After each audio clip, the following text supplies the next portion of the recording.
There was a dream you used to carry.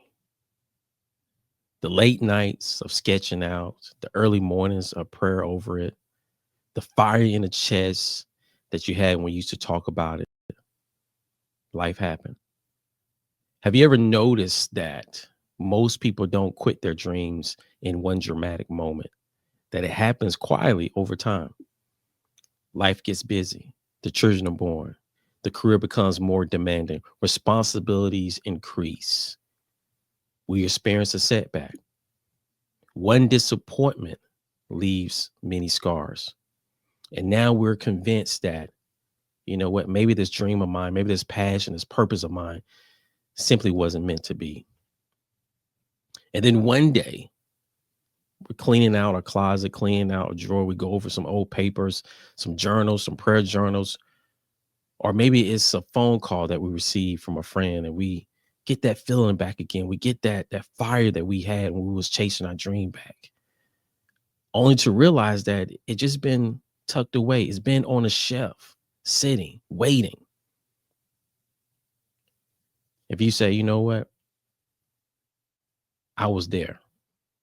That was me. I used to write.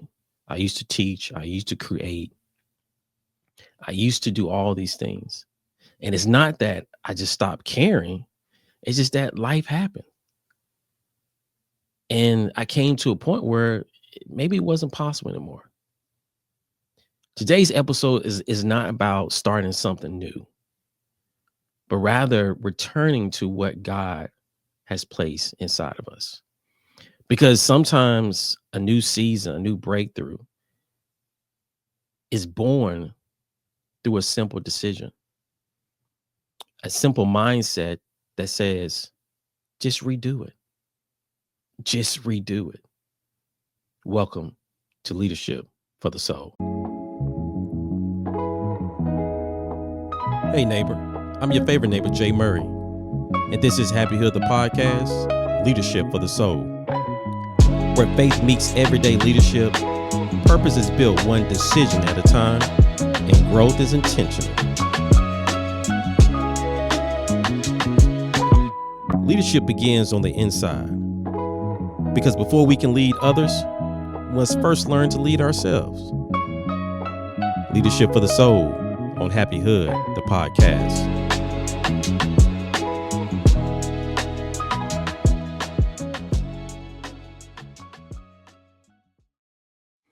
So I want to kick off today's episode with this scripture.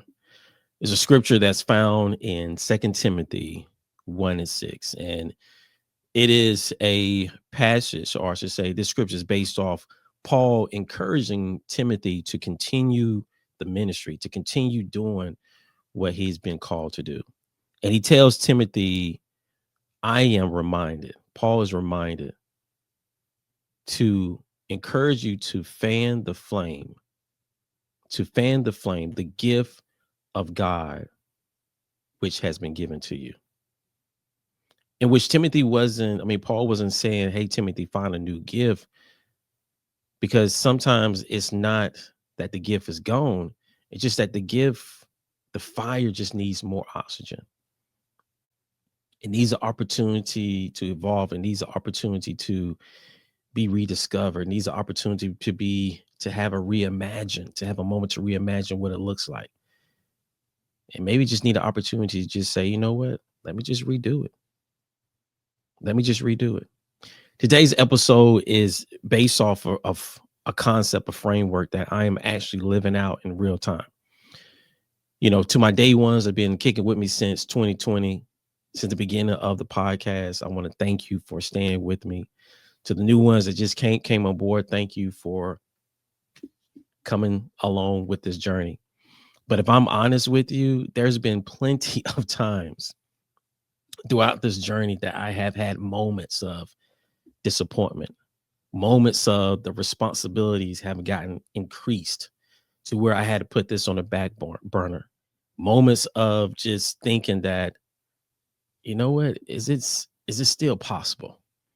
Should I still be going after this? God, is you still calling me to this?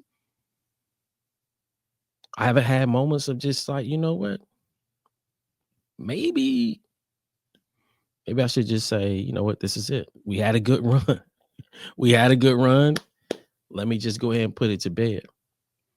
But I thank God for the moments of whether it was looking at old posts, whether it was picking up old journals that I used to write my thoughts in and just have all my business sketches, or it was a conversation with a friend or a comment that I saw on one of my posts, one of the episodes that just helped me to kind of realize that, hey, hold up, there's still something there, something that through all those interactions, that it helped me to kind of see that the calling was still there, that I was just experiencing a season, that it wasn't a permanent end, but just a pause that I was going through, that I didn't have to stop doing what I was doing, that the fulfillment, the joy was still there. So today I want to provide you with this, what I'm calling a framework, a concept around just redo it. In which again, you may have heard, another brand of that or tagline of that, which I won't say, but the idea of just redo it is simply just try again. Go back and to school, go back and start writing again. Go back and pick up the instrument, go back and build that relationship. In other words, just because we experience life, right? Life happens. The children are born, the responsibilities, the career becomes more demanding. All these different things. We may experience, a moment of what we think is failure once or twice, and then we start thinking, hey, this is it. No, maybe we need an opportunity, a moment to rediscover our gift, to rediscover our calling, our purpose.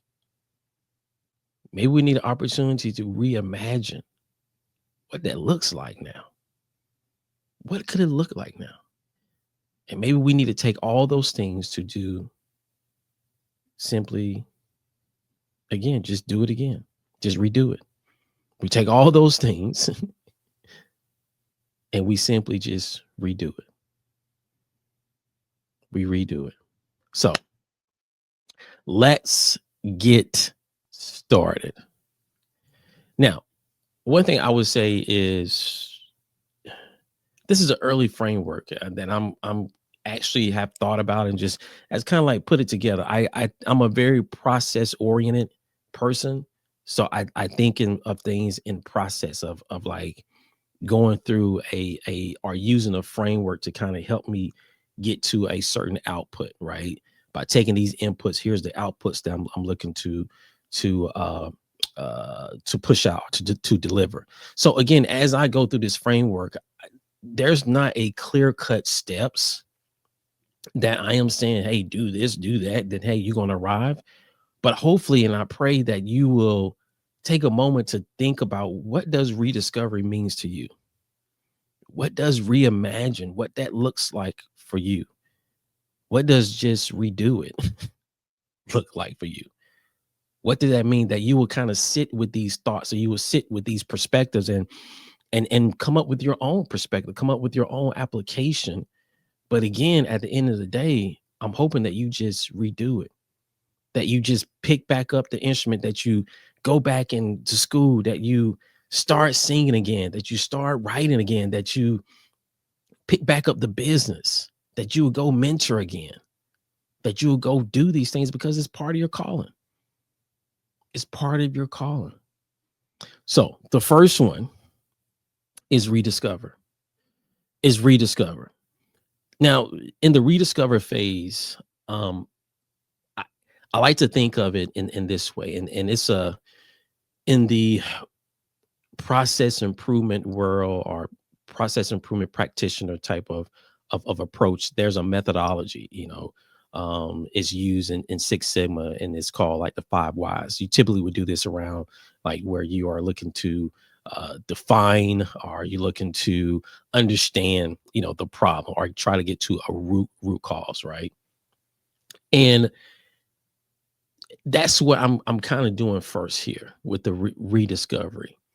I believe we need to sit with our thoughts, and we need to not avoid the critical question. And the critical question is, why did I stop? Why did I stop?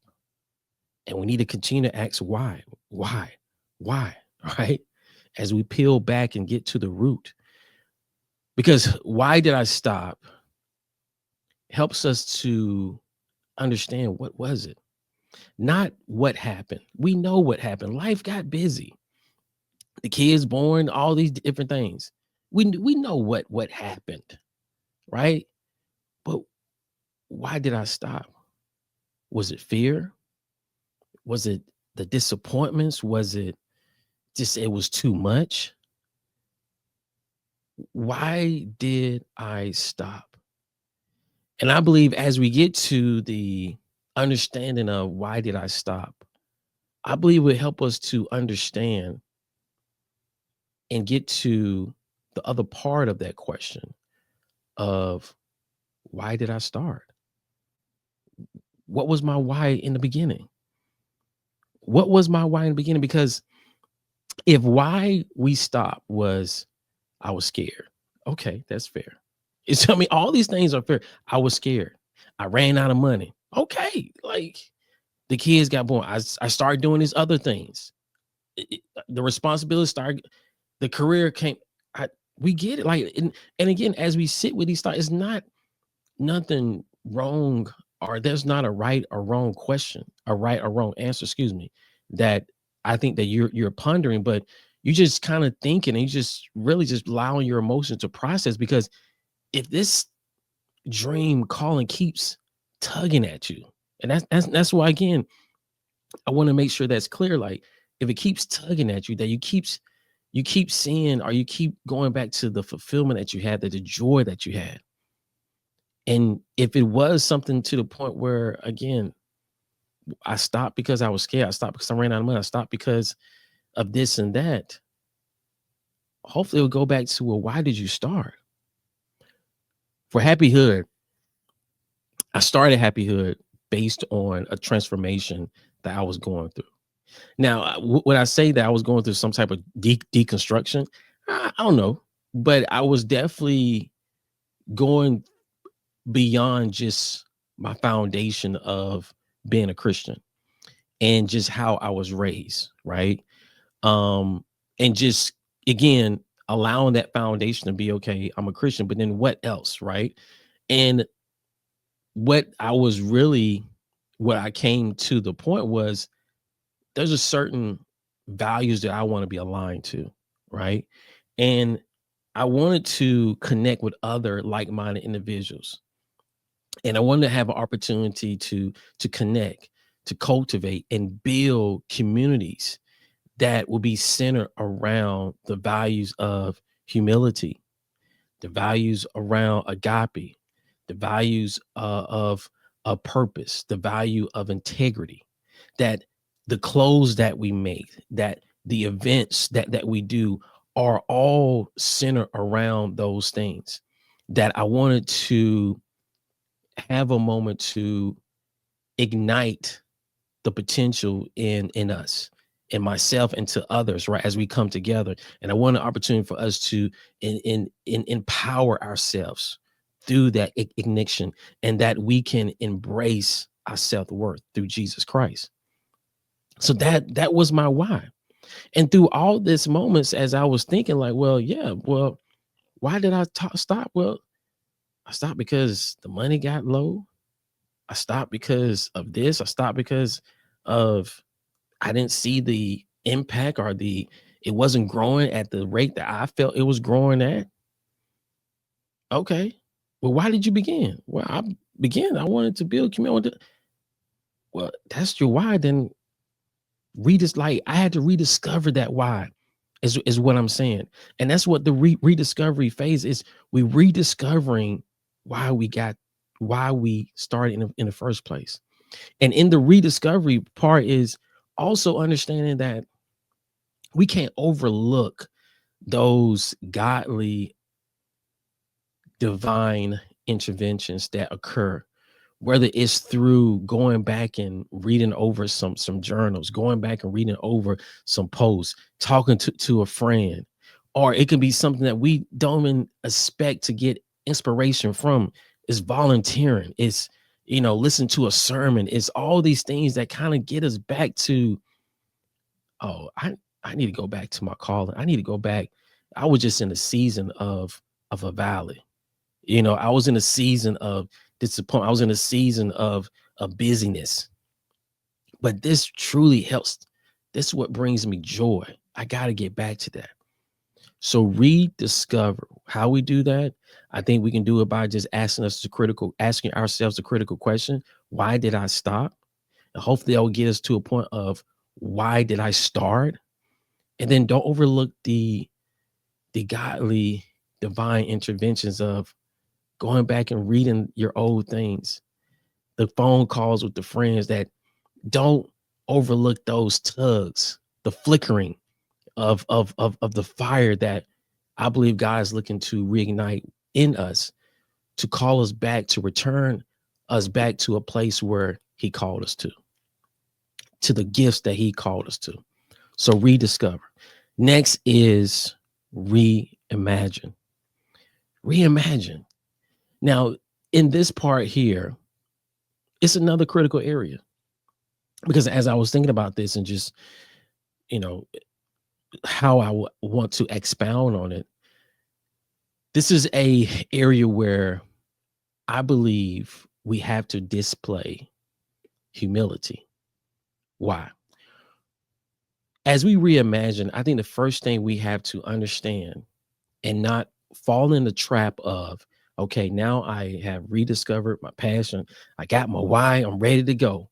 And we believe that we can just pick up where we left off, that we can just go back and, well, I was playing NFL football and, okay, now let me go back to my league. No, I mean, things change, buddy.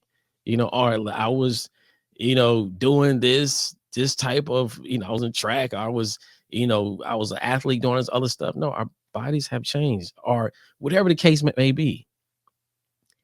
The idea of reimagine is first of letting go of what it was.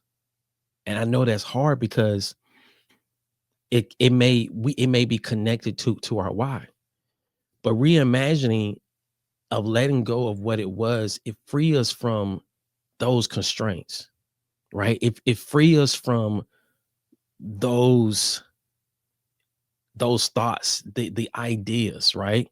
And one thing I think, it allow us to take into account our growth, because when we go back to try to pick up where we left off, we we neglect ourselves, or we take away the moments of our growth, or growing, that we just dismiss our growth throughout those years, and or throughout.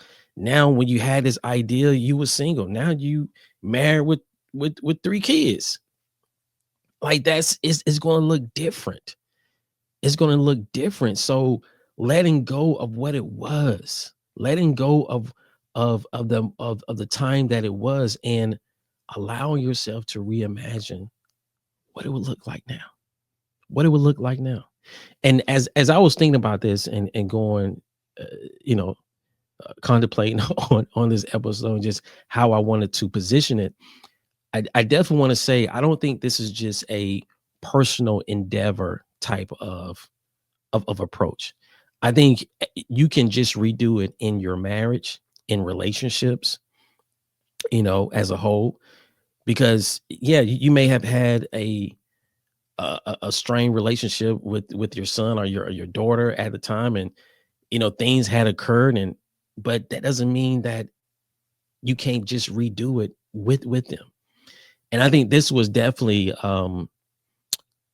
this was exhibit in most recently with me and my wife during the pandemic.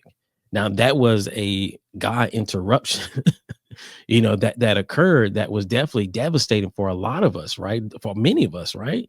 But it also was like a blessing in disguise that it helped us to kind of reconnect, throughout the years before it was when Lathan was just born, and, we're in our career, and, we're just kind of going through like the whole ship by night, something of a, it's some saying like that, where we, coming in, the ship coming in at night, whatever the case may be. But what I'm saying is that we were just on a, just going mode, like, just, okay, this is it. And not realize that we had not necessarily grown, that we grew apart, but it was like we had to reconnect and like, hey, how are you?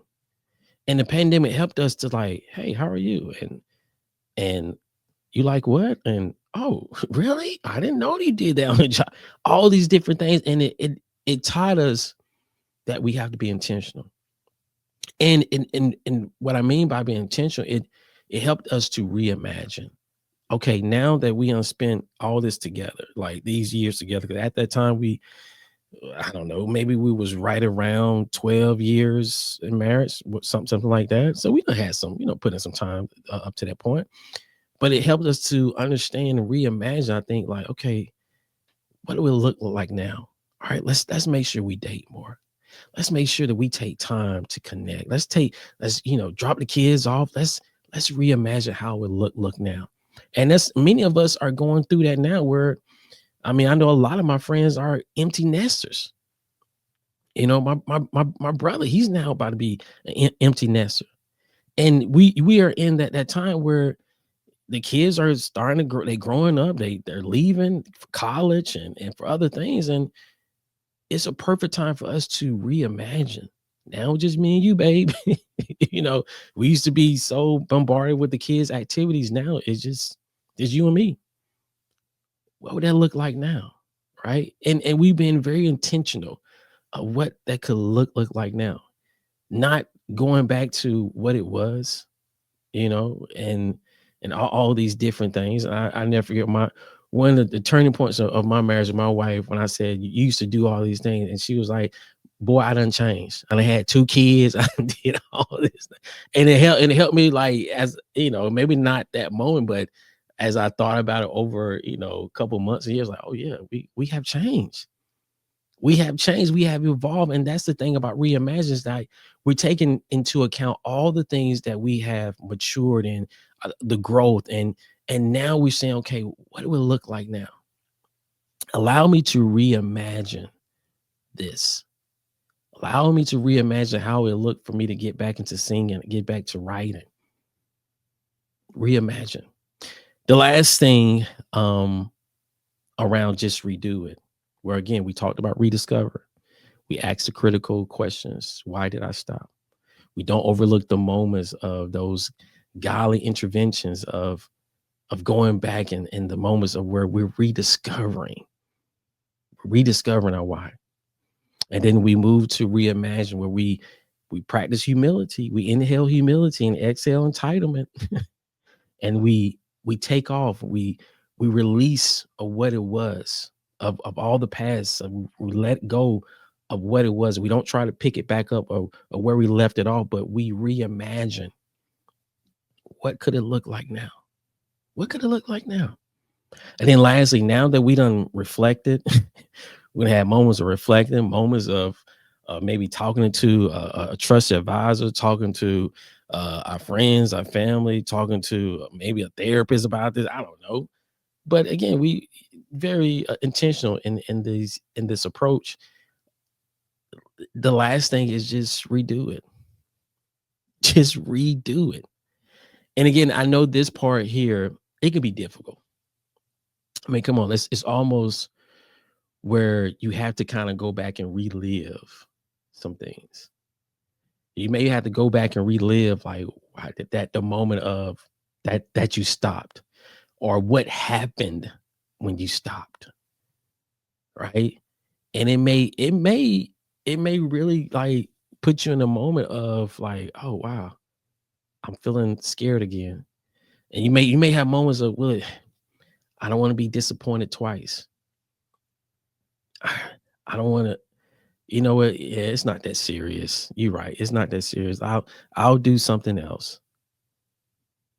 and we just find ourselves in this cycle where the purpose is right right there, right? Our purpose, our calling is right there, but yet we try to do other things to fulfill something that God has put in us. It's not. You're not going to fulfill it through these other things. It's only through obedience at this time that we really start to take hold of our calling again. And to just redo it, I want to also make it plain is that it's baby steps, right? We understand, yes, things have changed. Your body have changed, the situation, the circumstance, the money have changed, whatever the case may be, right? Things have changed. So it's not just going and hurrying back and let me rebuild and this is the trap. A lot of leaders we want to rebuild, we want to go ahead and rebuild, go get the team, do this and let me do this. And we start, let me just go, we just jump right on in, all in the deep end again. And to just redo, I think there's an opportunity for us to take it slow. For example, like, hey, you want to write the book? Okay, just write the chapter, write the first chapter, write the first paragraph, just redo it.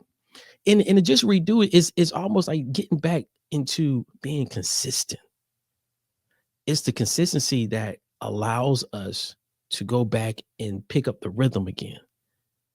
It's like, yeah, and I honor I want to say as I'm getting a sign, excuse me. I want to make it plain that it's gonna be difficult. Yeah, it's gonna be challenged because we're gonna have moments of hesitation because this is our purpose, our calling. Is weight that we're gonna feel at this time. That is necessary weight. I think it's necessary for us to carry because it's part of what God has entrusted us with. So yeah, it's gonna be kind of heavy. But understand we don't have to just jump in, just take it slow. I like to think of this as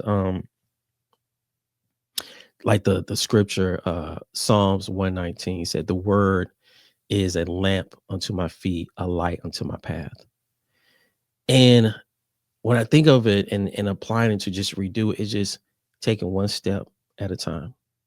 We're not going to get ahead of God to where we start doing things on our own will and our own strength. We just running ahead of God, and we're not going to get behind God of allowing fear and disappointment and other things to create an isolation between us and God. But we're going to be just, hey, I want to be almost like right with you. I want your word to be a lamp unto my feet, a light unto my path, a lamp unto my feet. Yo, that's a lamp is only going to give so much light. And it becomes now daily.